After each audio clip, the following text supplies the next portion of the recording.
Hermanos, les saludo en el amor del Señor a todos. Le doy gracias a Dios por permitirme estar aquí. Si bien uno le da nervio cuando le dan esta responsabilidad, pero eso permite que nos escudriñemos en profundidad la palabra de Dios. Y primero que todo, siempre esa palabra primero llega al corazón de quien la prepara, de quien la estudia. Y así esta palabra llegaba a mi vida. Un día hablando con mi hermana, yo le decía, es raro porque primera vez que me ha costado tanto como poder preparar algo, y que tenía como hace una semana y media dando vueltas 2 versículos, 2 historias en mi mente, pero ella me decía, trata de orar y ver qué es lo que tienes que entregar. Pero cuando terminaba el mensaje entendí que esos 2 historias que Dios me había entregado se relacionaban, apuntaban hacia lo mismo, y eso me hacía entender que al final Dios le quiere hablar y le quiere hablar a la familia. Y estaba feliz por eso, porque me daba cuenta desde el mensaje que entregó el pastor Mario hace como 2 domingos atrás que desde ya se venía hablando de la familia, incluso desde antes. El domingo pasado, el culto que se hizo para la familia, igual. Entonces sentía que Dios es cierto que le quiere hablar a la familia. Y cuando uno es niño o es joven, uno tiene un rol pasivo en la familia, importante como niño, como joven, pero el rol es pasivo, porque los que toman las decisiones son los padres. Entonces, qué importante que los padres estén unidos a Cristo para tener una familia que honre a Dios. Lo invito a abrir su Biblia ahí en 2 de Samuel 6, 2 de Samuel 6, del 1 al 11. Voy a leer la versión NBI. Dice, una vez más, David reunió los 30 batallones de soldados escogidos de Israel y con todo su ejército partió hacia Balá de Judá para trasladar de allí el arca de Dios, sobre la que se invoca su nombre, el nombre del Señor Todopoderoso, que reina entre los querubines. Colocaron el arca de Dios en una carreta nueva y se la llevaron de la casa de Abinadab, que estaba situada en una colina. Usa y Agío, hijos de Abinadab, guiaban la carreta nueva, que llevaba el arca de Dios. Agío iba delante del arca, mientras David y todo el pueblo de Israel danzaban ante el Señor con gran entusiasmo y cantaban al son de arpas, liras, panderetas, sistros y címbalos. Al llegar a la parcela de Nacón, los bueyes tropezaron, pero Usa extendió las manos y sostuvo el arca de Dios. Con todo, la ira del Señor se encendió contra Usa por su atrevimiento y lo hirió de muerte, ahí mismo, de modo que Usa cayó fulminado junto al arca. David se enojó porque el Señor había matado a Usa, así que llamó a aquel lugar Pérez Usa, nombre que se conserva hasta el día de hoy. Aquel día David se sintió temeroso del Señor y exclamó, «Es mejor que no me lleve el arca del Señor». Y como ya no quería llevarse el arca del Señor a la ciudad de David, ordenó que las trasladaran a la casa de Obed-Edom, oriundo de Gat. Ponga atención a esto, y dice, fue así como el arca del Señor permaneció 3 meses en la casa de Obed-Edom de Gat, y el Señor lo bendijo a él y a toda su familia.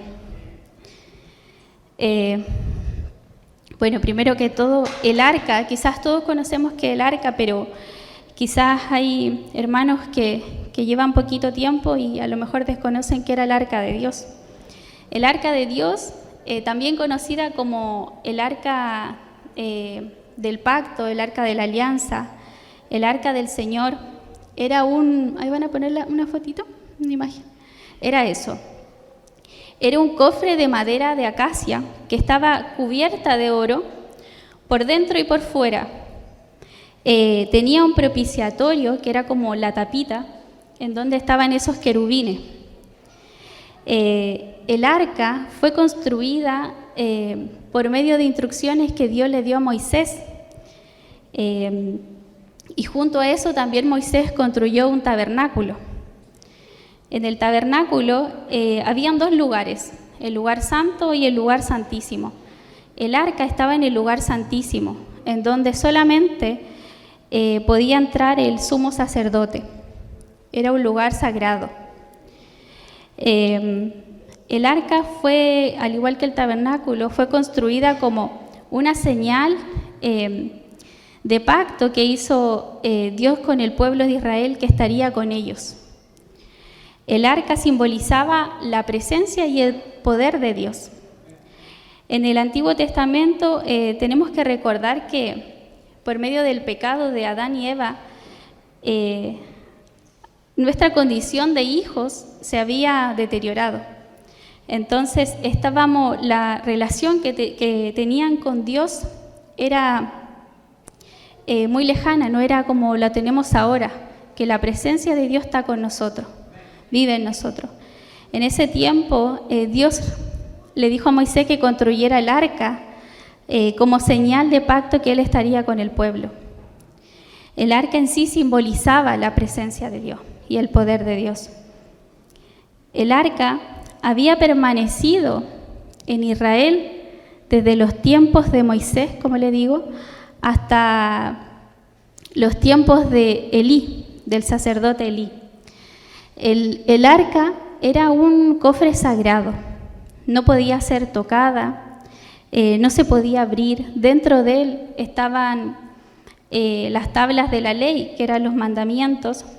Había una urna con maná del cielo, que simbolizaba la provisión de Dios para el pueblo de Israel, y la vara de Aarón. Eso estaba dentro del arca, era sagrada. Solamente al lugar santísimo donde estaba el arca, solo ahí podía entrar el sumo sacerdote. Y él rociaba la sangre de un animal sobre el propiciatorio, simbolizando que Dios perdonaba nuestros pecados, los pecados del pueblo. Pero solo él podía hacer eso, porque era alguien que se preparaba para hacerlo. Si alguien entraba ahí sin prepararse, caía muerto. Este arca permaneció junto al pueblo de Israel hasta los tiempos de Elí. ¿Por qué hasta los tiempos de Elí? Porque el pueblo de Israel se enfrentó en una batalla, habían pasado muchos años, se enfrentó en una batalla con los filisteos. Los filisteos era un pueblo enemigo, ¿cierto?, de Israel. Y Israel se vio derrotado en esta batalla. Entonces, como los israelitas no querían que fueran ser derrotados de nuevo, no se le ocurrió nada mejor o nada peor que traer el arca, que mandar a buscar el arca al campamento de batalla para que les diera la victoria. El arca estaba a cargo de los hijos de Elí. Los hijos de Elí eran Ofni y Finés, pero la palabra dice en 1 Samuel 2:12 que los hijos de Elí eran hombres impíos y no tenían conocimiento de Jehová. Entonces, durante todos esos años que transcurrió, se había desvalorado el arca. Para lo que Dios lo había creado, en sí el pueblo de Israel había desvalorado lo que ya era el arca. Recuerden que el arca era un cofre sagrado, solamente el sumo sacerdote podía entrar al lugar santísimo. Pero ahora los hombres lo habían sacado y lo habían llevado a la batalla para que les diera la victoria. Utilizaron el arca en ese momento como un amuleto. El arca llega hasta el campamento de batalla y acompañado de los hijos de Elí, que eran hombres malvados, como dice la palabra, Y a pesar de que el arca estaba ahí, Israel igual fue vencido, igual fue derrotado. Y además de eso, fueron muertos también los hijos de Elí. Y además, el arca fue capturada por los filisteos. Imagínense, un cofre sagrado que simbolizaba la presencia de Dios, hoy estaba en manos de los filisteos. Los filisteos capturan el arca y la llevan a Asdod, que era una de sus ciudades. Y ahí, manipulada como un dios más de ellos, porque era un pueblo pagano en sí, la pusieron en el templo de Dagón, que era un dios. Y la pusieron junto al dios Dagón. Al día siguiente, esta estatua del dios Dagón se había caído a los pies del altar, del arca de Dios. Y los filisteos la levantaron y la pusieron en su lugar. Pero al día siguiente ocurrió lo mismo. Entonces los filisteos comenzaron a darse cuenta que eso estaba ocurriendo por causa de la presencia del arca. En su ira, dice que Dios también los azotó con tumores. Al ejército y al pueblo filisteo le salieron tumores y muchos de ellos también murieron. Ellos sabían que por la presencia del arca estaban sucediéndole todas esas cosas. Así que consultaron a sus sabios y le preguntaron qué tenían que hacer. Y los sabios le dijeron que tenían que devolverla, pero tenían que devolverla con tumores de oro y con unos ratones que simbolizaba como los reyes de Filisteo. El arca fue devuelta a Israel, pero imagínense que el arca estuvo en manos de los filisteos 7 meses.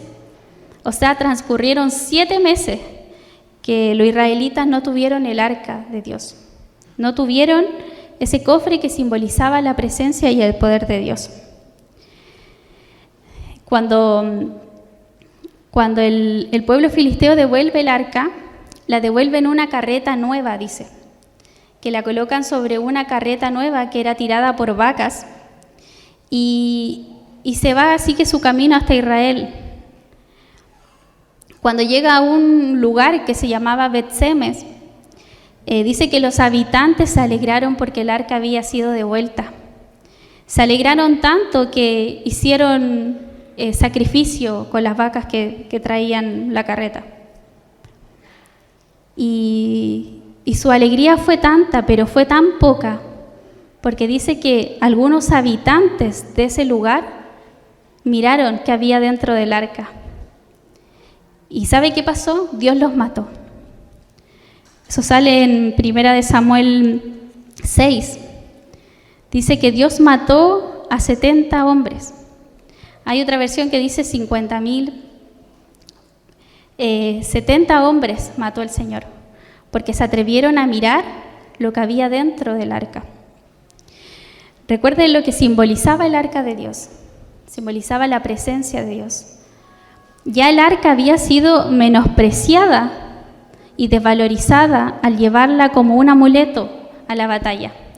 Y ahora habían querido mirar qué había dentro. ¿Era acaso Dios malo? Yo pensaba, ¿era acaso Dios malo por matar a estos hombres? El poder de Dios había sido menospreciado por su propio pueblo. Había sido, cierto, olvidado que el arca era sagrada. Anteriormente, como les decía, había sido utilizada como un amuleto. Había sido desvalorizada por su propio pueblo y por culpa de eso había sido capturada encima por su pueblo enemigo, puesta en un templo pagano. Cuando los habitantes de Bet-Semes ven que sus propios habitantes murieron porque eran 70, no eran menores, mandan un mensaje a los habitantes de Kiriat Yarim, que es otra ciudad, ahí en 1 Samuel 7, del 1 al 2, mandan un mensaje a los habitantes de Kiriat Yarim y le dicen: los filisteos han devuelto el arca, vengan y llévensela. O sea, ellos ya no querían la presencia del Señor ahí. Le había provocado temor que la presencia de Dios estuviera en medio de ellos. En 1 Samuel 7, del 1 al 2 dice: los de Kiriat Yarim fueron a Bet-Semen y se llevaron el arca del Señor a la casa de Abinadab, que estaba en una loma. Luego consagraron a su hijo Eleazar para que estuviera a cargo de ella. El arca permaneció en Kiriat Yarim durante mucho tiempo. Pasaron 20 años y todo el pueblo de Israel buscaba con ansiedad al Señor. En otra versión dice que durante esos 20 años se lamentaban en pos de Jehová. El arca estuvo en la casa de Abinadab 20 años, pero quizás fueron mucho más. Y en ese tiempo el arca estuvo escondida, porque dice que el pueblo de Israel lamentaba en pos de Jehová. Dice, buscaban con ansiedad al Señor, no tenían respuesta. Durante el reinado de Saúl, el arca continuó permaneciendo en esa casa guardada. El reinado de Saúl quizás fueron 40 años. Entonces, esos 20 años quizás fueron más. Fueron 40, quizás 30, quizás más años, donde el arca permaneció en una casa. En una casa que dice que estaba en una loma. En 1 Samuel 14, del 18 al 19, dice que Saúl sí se acordó de traer el arca, pero al final no lo hizo. Él en algún momento sintió la necesidad de que la presencia del Señor lo acompañara, pero al final no lo hizo. ¿Sabe por qué no lo hizo? Porque Saúl era soberbio.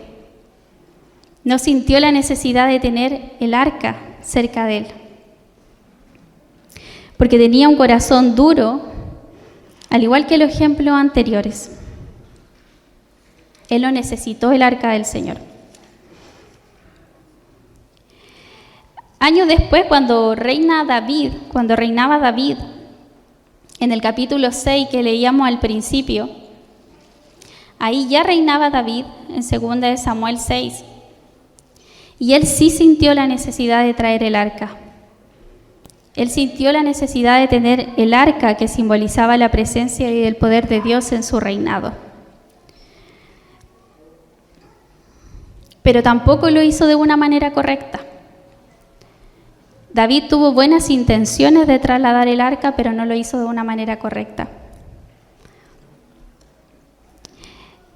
En el versículo 1 de 2 Samuel 6 dice: una vez más David reunió los 30 batallones de soldados y con todo su ejército partió hacia Baalá de Judá para trasladar de allí el arca de Dios sobre la que se invoca su nombre. David reunió soldados. Y sabe que en el Antiguo Testamento, cuando Dios le da las instrucciones a Moisés sobre el tabernáculo y sobre el arca, le dijo que el arca debía ser transportada por levitas, no por soldados como lo hizo David. Entonces, David tampoco preparó adecuadamente su corazón para trasladarlo. Él en la emoción quiso traer el arca, quiso que el arca lo acompañara, pero se le había olvidado que dentro del arca, en sí el arca simbolizaba la presencia de Dios. Ellos pensaban que eso era una caja hasta el momento. Pensaban que era solo un cofre sagrado, pero habían olvidado lo que simbolizaba. Dice que el arca debía ser transportada por los hijos de Coat, que eran levitas. Dice el versículo 3 que colocaron el arca de Dios en la casa, en una carreta nueva, y se la llevaron de la casa de Abinadab, que estaba en una colina o en una loma, y que los hijos de Abinadab guiaban la carreta. Agío estaba delante, seguramente Usa iba atrás, y todo el pueblo que acompañó a David iba danzando atrás. Mientras danzaban, con gran entusiasmo cantaban al son de arpas y otros instrumentos. Al llegar a la parcela de Nacom, los bueyes tropezaron, pero Usa extendió las manos y sostuvo el arca. Piensa usted que el arca la subieron sobre una carreta y la iba bajando una loma, un cerro, quizás con quebradas, con piedras. Era obvio que el arca podía caer, era obvio que los bueyes podían tropezar, resbalar. Y eso pasó. El arca cayó porque los bueyes tropezaron. Y dice también la palabra que David utilizó una carreta nueva, al igual que los filisteos. Él copió la idea de los filisteos. De los filisteos se podía entender porque era un pueblo que no conocía lo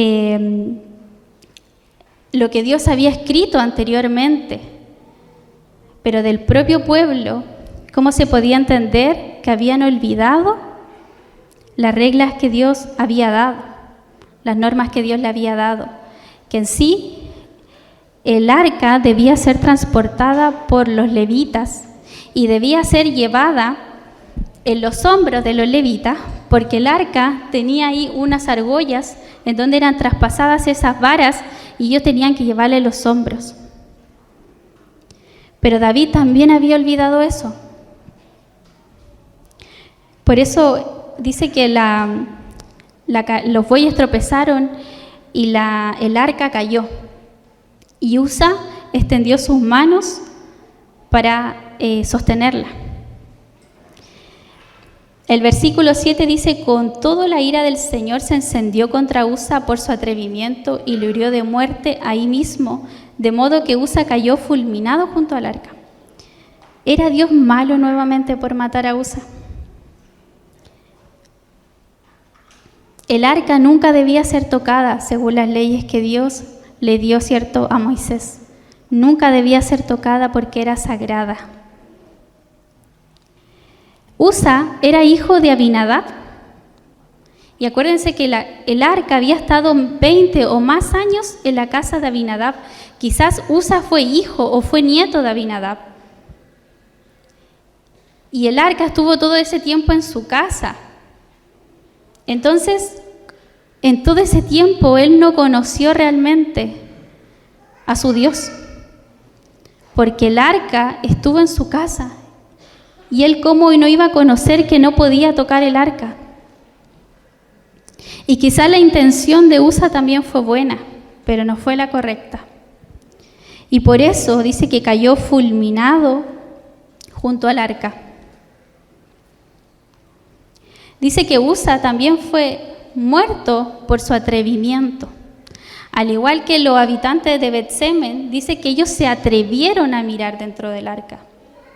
Ambos, por su atrevimiento y menosprecio al arca que simbolizaba la presencia del Señor, murieron.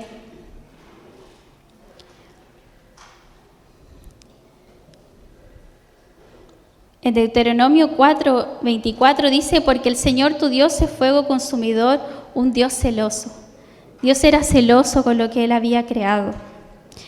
Yo no entendía cuando leía esto, era como una cosa tras otra. ¿Qué le pasaba al pueblo de Israel que no entendía que ese cofre no era solo una caja? No era a lo mejor una caja linda, brillosa, sino que simbolizaba la presencia del Señor. Eso simbolizaba. Y ellos lo fueron entendiendo y recordando después de todas estas muertes que hubieron, porque se fueron dando cuenta del poder de Dios. Pero al mismo tiempo, dice la palabra, también se llenaron de temor. En el versículo 9 y 10 dice: aquel día David se sintió temeroso del Señor y exclamó: es mejor que no me lleve el arca del Señor. Y como ya no quería llevarse el arca del Señor a la ciudad de David, ordenó que la trasladaran a la casa de Obed-Edom, oriundo de Gat. Al igual que los habitantes de Betsemen, David ya no quería tener el arca cerca de él. No quería permanecer cerca del arca, quizás por temor, al igual que los habitantes de esa ciudad.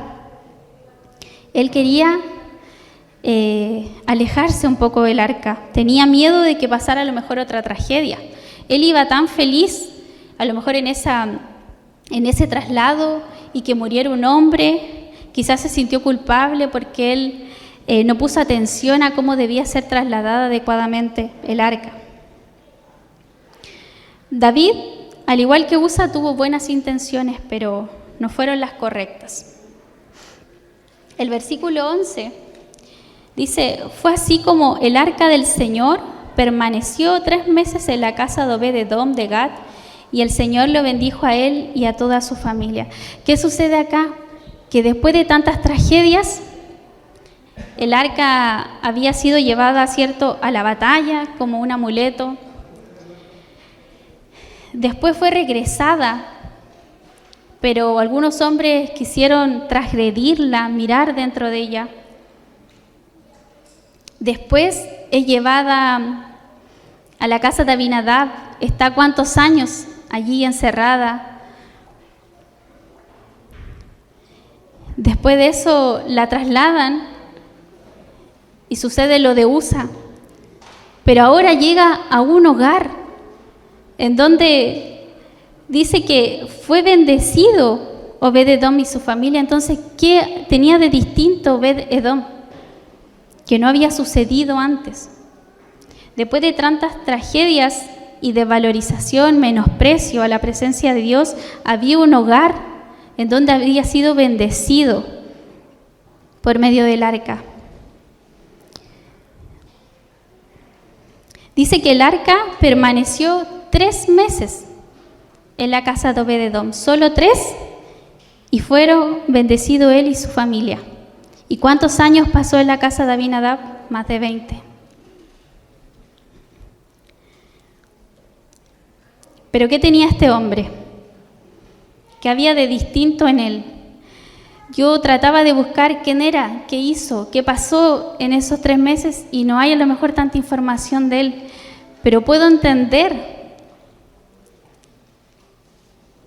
que él tuvo un corazón dispuesto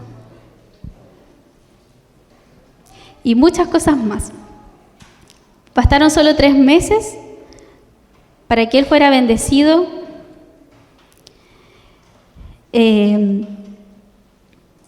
La familia también de Obed-edom y Obed-edom vivieron en la plena conciencia de que la presencia de Dios estaba en su casa.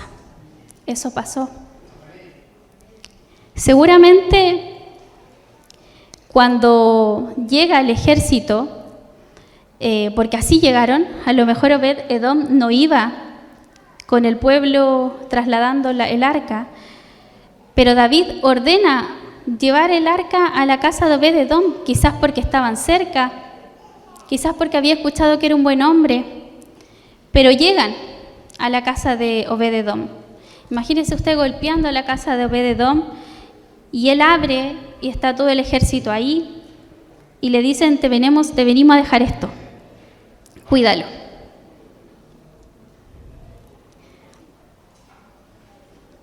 Cuida el arca. Sabe que no eran tiempos fáciles, porque habían ocurrido tantas cosas, tantas muertes, que Obed-edom pudo haber dicho no. Pero él abrió las puertas de su casa, pero no la abrió para guardar el arca. Él abrió a la presencia del Señor. Eso cambió en la casa de Obed-edom. Él no recibió solo un cofre, él recibió la presencia del Señor en su casa. Seguramente también él le agradó en todo tiempo,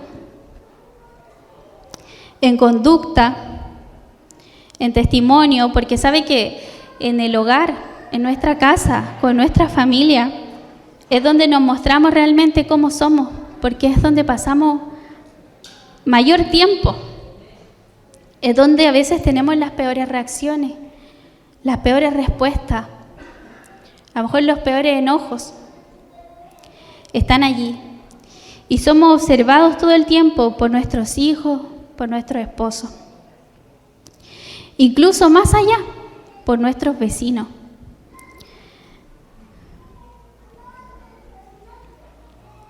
También Obed-Edom le agradó a Dios en el amor, en el servicio, porque al recibir el arca en su casa, él se dispuso a servir al Señor durante 3 meses. Así se ve una familia, hermanos, que vive en la plena conciencia de que Dios está en su casa. Porque sabe que acá podemos venir al culto y quizás querer mostrar lo mejor de nosotros, pero como le digo, ¿quién realmente nos conoce? Es Dios, nuestra familia, nuestros vecinos. Nuestros vecinos cuando no, a lo mejor no son fáciles los vecinos. A lo mejor no todos tenemos vecinos tan fáciles, pero ahí es importante dar testimonio con ellos, mostrar que nuestro hogar es distinto porque vive la presencia de Dios.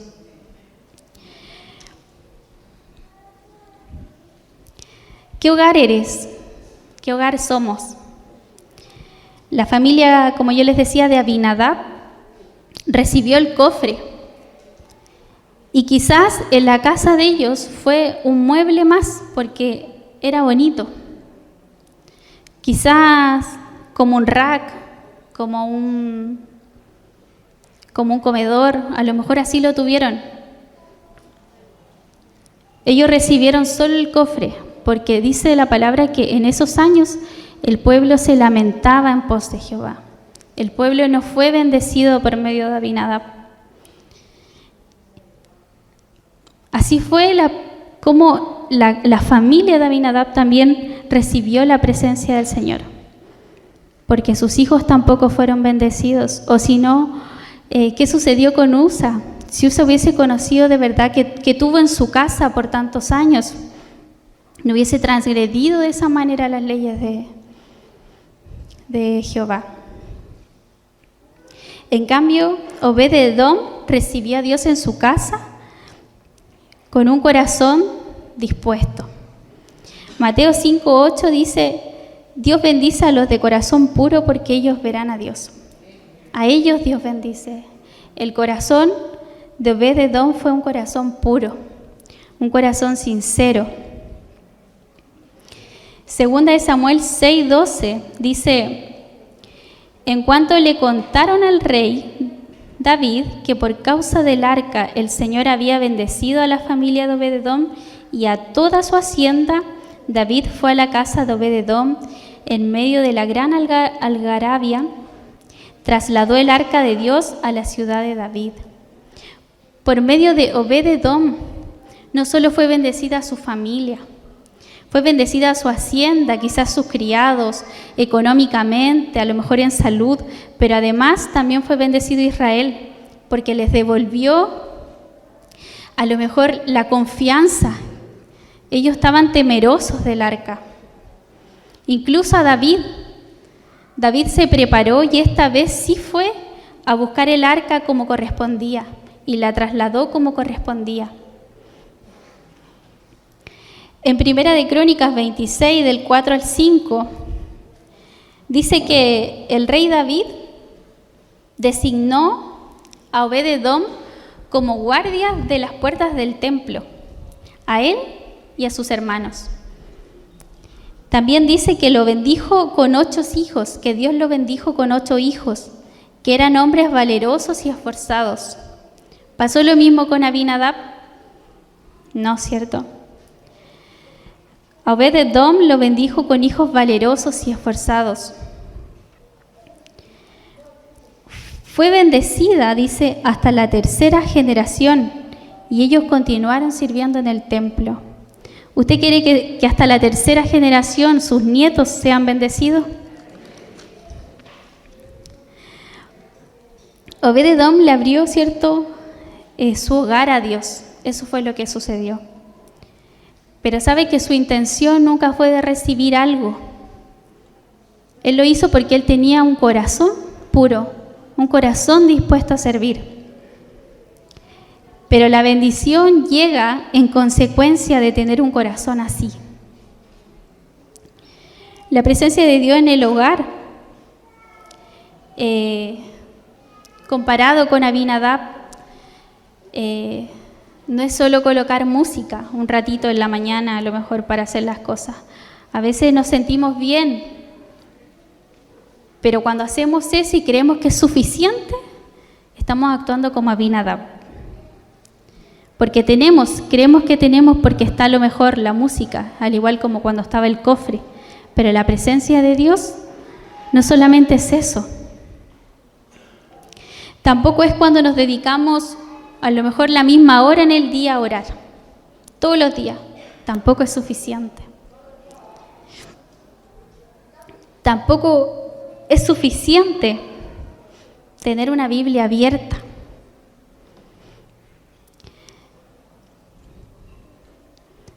Vivir la presencia del Señor es vivir la plena conciencia de que Él está ahí con nosotros, todo el tiempo,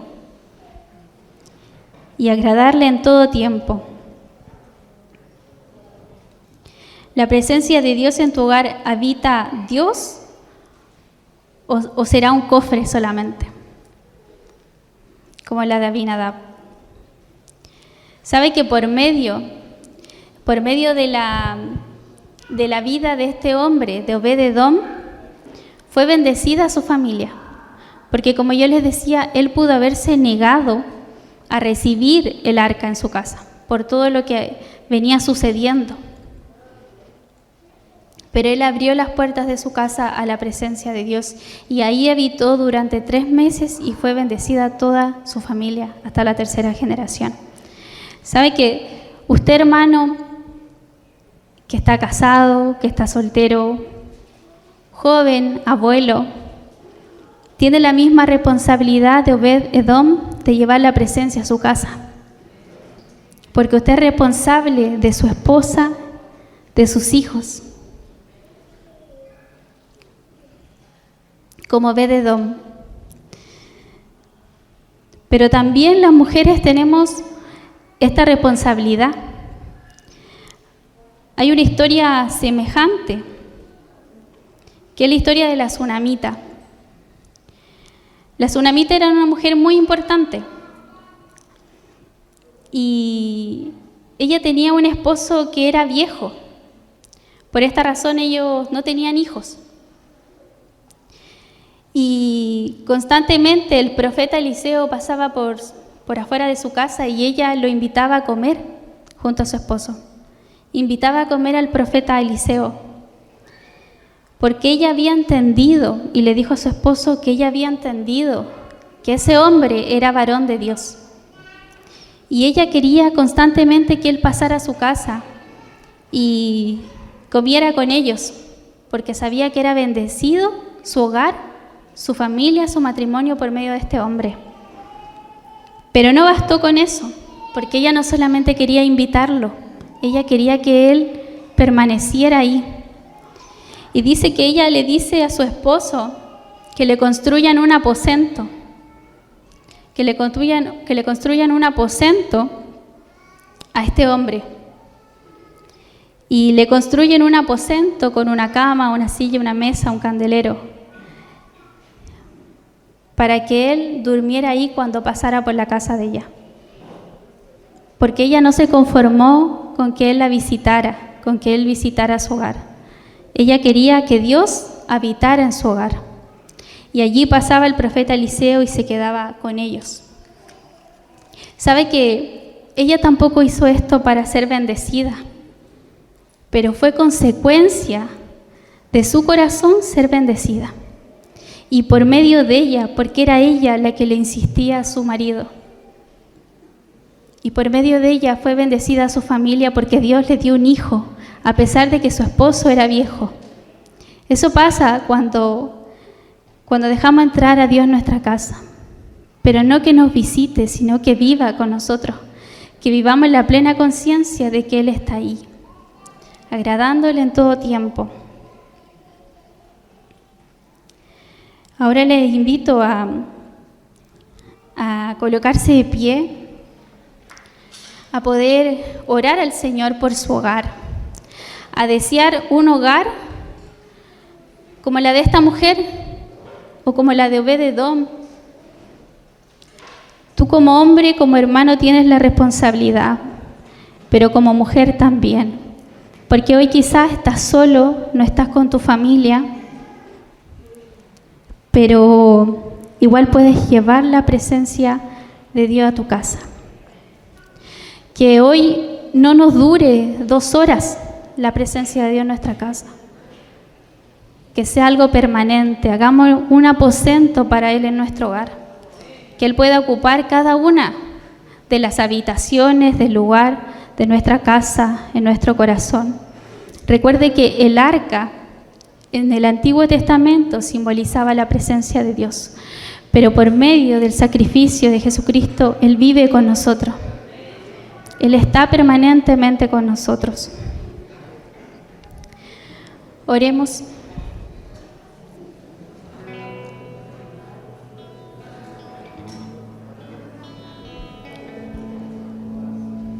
Señor,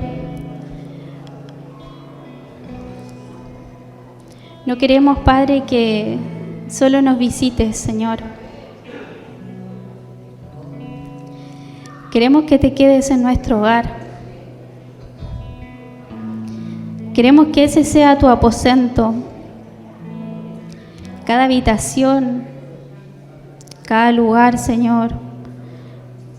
En nuestro corazón queremos que allí te quedes, Señor.